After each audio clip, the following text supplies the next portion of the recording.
আরে ইসাস, এটা তো আমারই হয়ে গেল।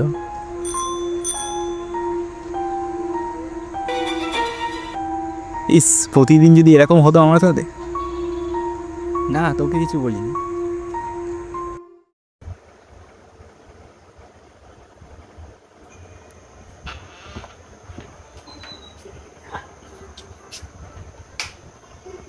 আরে কি করে রেখেছে? আরে মা, এগুলো কি করে রেখেছো বিছানাটার উপরে? সব পুরনো জিনিসগুলো কি করে রেখেছে? কাজ থেকে এসে শান্তি নেই। এত গরম।